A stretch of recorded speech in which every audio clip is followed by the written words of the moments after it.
boys, some people might not realize how many updates Playing Crazy has gotten this year alone. So this video is going to go over all of the updates to put everything into perspective. Let's get into it. Now, whoa! Rick got to work immediately. He first added in build draggers and highlighters. Now, according to Rick, the features were going to be in private servers for a little bit, just due to potential lag reasons and the incompletion of highlighters. The two additions were sort of like trial runs for public updates in the future. Following that, Rick added in free cam to the game, which was so annoying because you needed to press both shift keys to activate it, and then he later removed the requirement to press down the second shift key. Thank God! Another thing to mention is that pressing M in free cam would lock your movement and pressing control would speed you up for a little bit. Rick also added in some secret shaders. You could also activate the shaders by using the keybind Shift, Z, Enter, and M or N. Unfortunately, these shaders have been changed since, so here's what they look like now. Next up, the piston locks were changed a little bit to work better, and Rick also added a super strength configuration to pistons, which makes them behave just like how they should in Playing Crazy 2. Now, on the last day of January, an interesting announcement was made. Oh my god, no, damn! Oh my god, it's music! Oh my god! So it's currently June and music hasn't been added yet.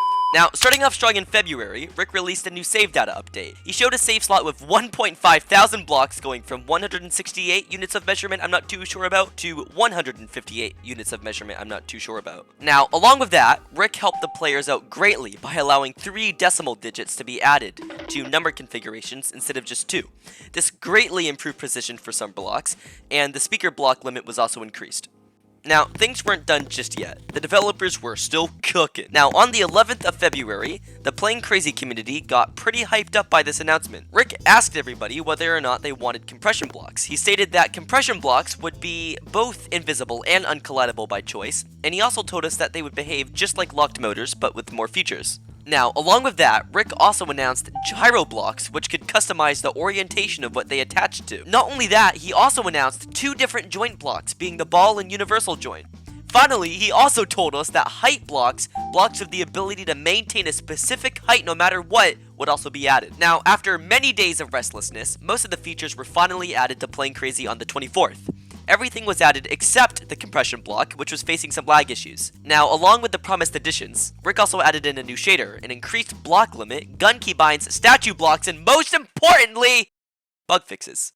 Let's go! Though the compression blocks were still delayed for a little bit, they still would come. But not in February though. Now, nearing the end of the month, Rick released one more update, which increased the explosive block and horn limit, and of course, some minor bug fixes. Yeah. Now, jumping straight into March, Rick decided to release a hat. And then a few days later, he released a bug fix update. And then a few days later, he finally added in the drag selector for mobile users, and most importantly, he probably fixed the worst bug to ever exist. Now, just some quick history. Lights have been broken for basically years now, and they would just randomly turn off. Some players made observations that it would happen when another player joined the server, though I'm not too certain. Anyways, that bug was fixed. Now, along with that, the smoke blocks, light blocks, and anchor blocks received some new configurations, just to be a little more useful, you know. And to be honest, March was a tiny bit less eventful than the previous 2 months, but at least Rick added a camera block hat. Yeah, he added a camera block hat. Get out of my head, get out! A little bit later, in late March, Rick added a fade option to speakers, which is pretty cool. And holy crap, he increased the altitude meter cap to infinity! Yeah! Now, of course, you all know what happens on April 1st. So, in Playing Crazy, everybody kind of got bombarded with pieces of shit, but we don't need to talk about that. So a few days later, after that fateful event, Rick finally added compression blocks. And when they released, they were still a little bit buggy, though they were working pretty fine for the most part. For all of the information on those compression blocks, you can take a look at my video pinged right here. Now, afterwards, Rick added a few features for players who donated. So the top donator would receive a cool neon parachute, and Rick also added in a pretty sick looking pilot helmet. Honestly, some monetizing here and there is completely fine, just as long as it is not overdone. Now, going back to features, Playing Crazy on the 15th received a new material, neon. 10 new save slots were added, 3D grass was added, and of course, some bugs were fixed. Oh yeah, and then suddenly on the 24th, some new materials were added, which definitely caught players by surprise. And the month of April was ended with some bug fixes. Now, going on to May, Rick followed up with a new material menu, which looks pretty cool. Now, Rick, if you're watching this, I think the rotating blocks does make things a little too distracting, but it's still fine. Anyways, May looked to be another calm month for the game, but something pretty bad suddenly happened.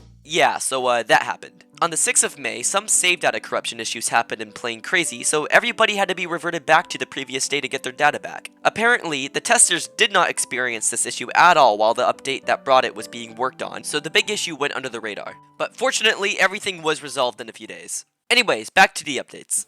Later on, 1x6 wedges were also added to the game. And don't ask me why 1x5 edges were not added. I absolutely have no idea. And after that, Rick posted one more update on the 30th. This update introduced a new flight mode camera, and to be fair, this mode was a little bit weird in the sense that it got a tiny bit dizzy just because of, how it looked, but you can press C to toggle it, so don't worry about it. Anyways, the final addition to this update, the final addition to this video. Bug fixes!